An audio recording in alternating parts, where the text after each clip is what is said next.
Mountain Police had to coordinate with the fire department, while National Guard troops marched in formation toward the rioters. Without cooperation throughout all the agencies, the rioters would have quickly taken control.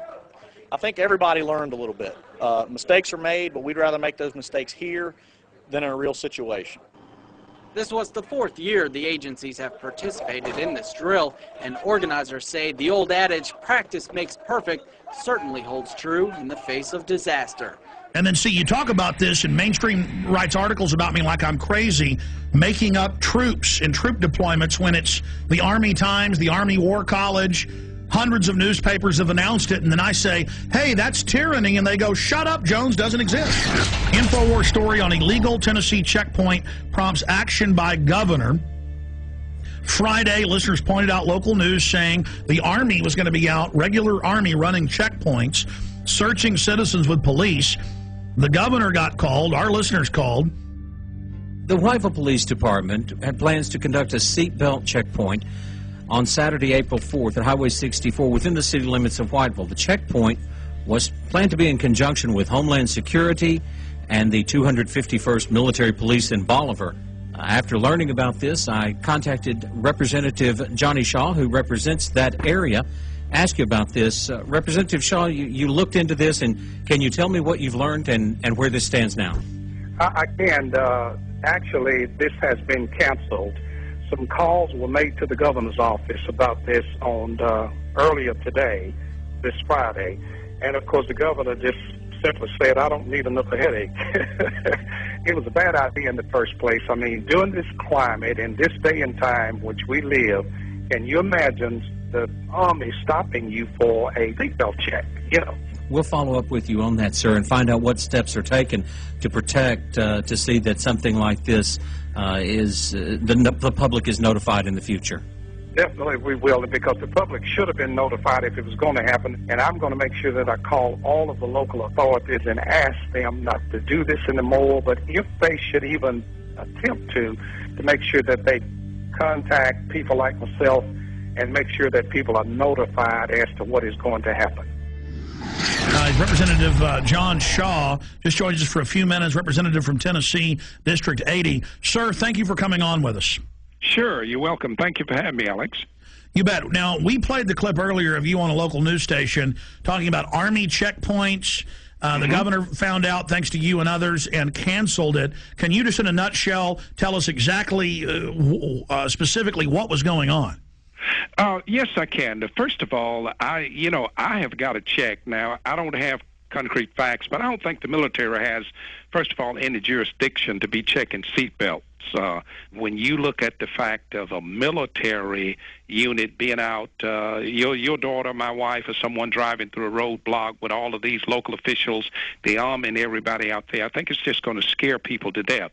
I think our local and state officials have the staff when needed to check seatbelts, to do a seatbelt check without the Army getting involved. And I just don't think it's a good idea. Well, obviously, sir, I don't know if you've heard, but yes, it still violates posse comitatus. They haven't completely removed that 1878 law. We know in Mexico and communist China they have troops on the streets. This is a sign of a banana republic, of a third world police state, so that we don't want that. But the larger issue here is that they've announced Homeland Security wants to put 20,000 regular Army troops to patrol America. The Naval War College, the Army War College has said their new job will be engaging us, combat with the American people to stop an insurrection against the banks.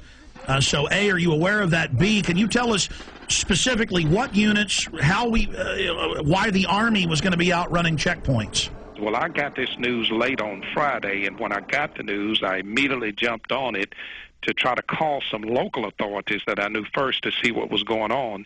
And when I made the call, I found out at that point in time that the governor had already made the decision to cancel this, and which I was very proud of that.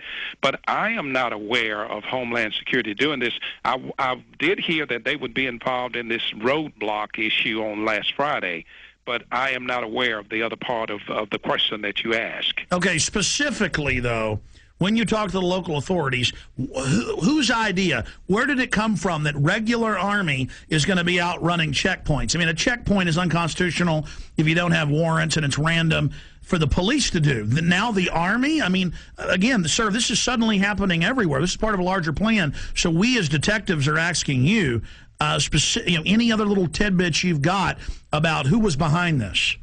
Well, and I don't know, Alex. I can't answer that question other than the fact that it was going to take place in a little area of my district in a town called Whiteville, Tennessee, which would lead me to believe or to assume that the chief of police there was the one who orchestrated this idea. Was the state involved? Not to my knowledge at all. Okay, so the governor had to say no. So this is what we always see. The Army then probably approached some locals as part of their covert acclimation program. And State Representative Johnny Shaw, we appreciate you speaking out against this. We appreciate the governor saying no to this. Can you, just in closing, speak to why you were concerned about it and against it? Well, again, I was concerned because I think in this economic climate, or in this climate that we are in, well, can you imagine your wife, your daughter, my wife or daughter, even son driving up to a checkpoint with Homeland Security, the military police, the state police, if they were involved, and then, of course, all of your local authorities? It's going to make someone think something bad has happened in the community, and I just don't think this is a good idea. I think it would have been a scare tactic that would have been hard for some of our citizens to get over, or maybe some of our senior citizens, and I'm totally against this kind of a tactic, and I'm going to do my best as a state representative to see that this does not happen again in my district and hopefully nowhere in the state of Tennessee.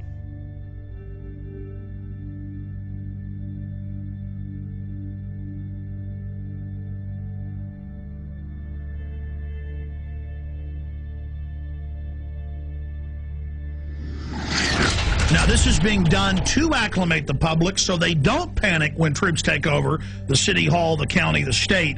This is high treason. And Obama has taken all these new powers that Bush claimed and has expanded them day one. And suddenly the left that was against it isn't saying a thing. So that's part of the preparation. Guardsmen to conduct urban training at Arcadia in April. This is going on scaled back now. It says in this article, going door to door asking if they can search homes looking for weapons. And they practice raiding the local gun shop. And this is for domestic operations. Lieutenant Colonel, I really appreciate you coming on such short notice, sir. My pleasure. Thanks for the invitation. You bet. I saw this article out of the Daily Times Herald in Carroll, Iowa. Have you seen that? I sure have. And it's telling us about an urban warfare drill to be held in several towns. Can you tell us about that? Sure. It's actually a planned training event to provide our soldiers with greater proficiency at what we call cordon and search, which is a mission that, just for a little background, we've deployed nearly 13,000 members of the Iowa National Guard in the global war on terror. And the vast majority of those have been in Iraq and Afghanistan.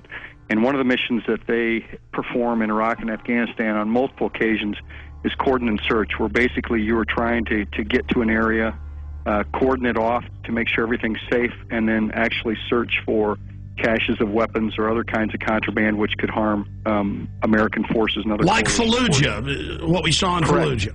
Mm-hmm. Correct. Exactly. So because of where we're located in Iowa, there are no active duty bases in Iowa, so we kind of have to create our own urban training environments. So the plan on this particular training event was to actually use a small town of about 450 people. The town has actually kind of adopted the unit, which is called Company A, 1st Battalion, 168th Infantry, and they were more than willing to participate in the exercise.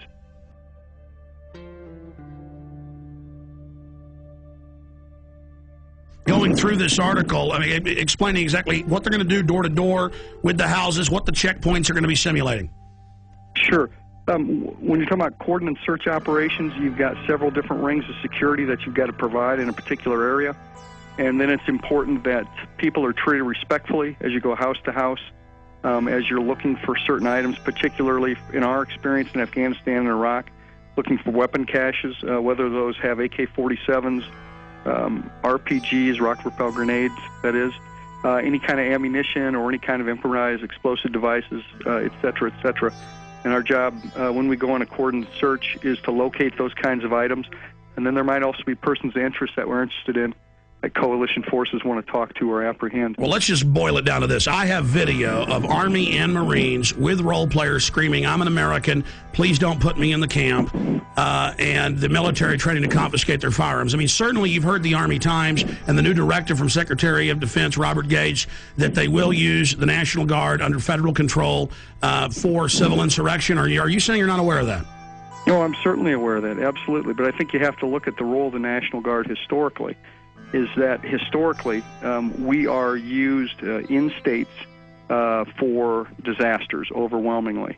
And our job is to, number one, be ready for our mission federally, which is to go to war. And number two is to help our fellow citizens here in the United States of America. Those But are the Army things that we prepare for and train for. The Army War College